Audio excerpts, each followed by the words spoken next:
PC Daniel Burdett. On the 4th of May last year, PC Daniel Burdett was off duty in Southend-on-Sea on his way to work by train when he saw two passengers standing on the platform in an agitated state talking on their phones. He went to investigate and saw that a train had stopped further up the track and that there was an injured man on the line.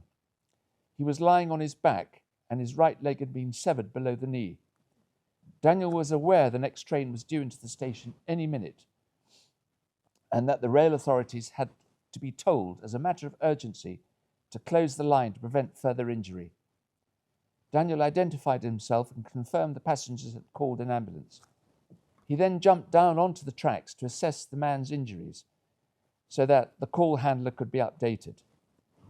Daniel was aware that he was in danger as the track was still live at this stage.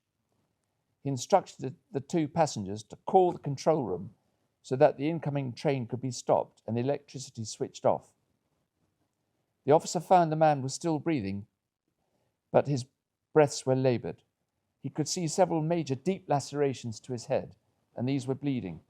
His torso appeared intact, but his left leg was bleeding from the knee, and his right leg was severed 6 inches above the ankle and was bleeding badly. It appeared that he had been hit by the train that was now stationary further down the track. Daniel took the injured man's belt and used it as a tourniquet on his upper leg, but this was not very effective. He removed the man's laces and using a pen as a windlass, he crafted a better tourniquet, and this did stem much of the bleeding. He was unable to move the man from the tracks and so kept pressure on the makeshift tourniquet whilst trying to staunch the bleeding from the head and knee wounds. He kept the airway clear to aid his laboured breathing and waited for the ambulance to arrive. Daniel maintained these life-saving activities, all the while not knowing if the line had been closed yet. He briefed the paramedics when they arrived and got some scissors to cut off the man's trousers so that they could treat him properly. The man was eventually taken to hospital for emergency treatment, and he had severe and traumatic injuries to his head, internal bleeding, a broken neck, a broken back, a broken pelvis, and an amputated right foot. The hospital doctors stated that Daniel's quick thinking and resourcefulness had without doubt saved the man's life. British Transport Police have confirmed that at the time of the rescue, the tracks were still live and no instruction had been passed to track control to stop trains. For his brave actions and quick thinking that day, PC Daniel Burdett was awarded the Bronze Medal. Later, the awards committee recognised his actions as being the most meritorious of all police awards during the year and awarded him the Society's Police Medal 2024.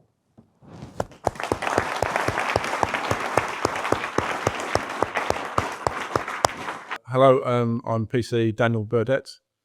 I'm a firearms officer based with the Diplomatic and Protection Group, based in London with Metropolitan Police. Today I've received the Bronze Medal and the Police Medal for saving someone's life who'd been hit by a train on a railway track. So the Royal Humane Society receives numerous nominations and we award for bravery. Why is it important to recognise the actions of not just everyday people, but people within the armed forces, the firearm services, the fire services and the police? It's good to recognise the quality of the work the officers and fire service and the other emergency services do. We do get a lot of bad press over the years, and this sort of puts us up there to show, look, we're not all bad. We are just human beings who wear uniform and we're there to help people. For the incident I was involved in, I've had no training for that whatsoever, bar sort of first aid. It was a case of I had to do something that day. Yes, I know I put myself in danger. So the lad in question, Matthew, he was in a really bad way and he needed help there and then. If not, he was going to die. So the Society's been recognising acts of life-saving and bravery for the past 250 years. Why do you think it's important that we continue to highlight these stories, especially today? Just being a human being, isn't it? Some people have either got it in them or they haven't. Listen to the story where the people stand there filming. That's just disgusting, to be honest. You know, and having was it Chelsea run into a burning building and save a family and the dog. Yeah, hats off to her. I think it's instinct. You're either going to do it or you're not. You know, in my situation, say there was 2 people on the platform. They weren't going to do anything.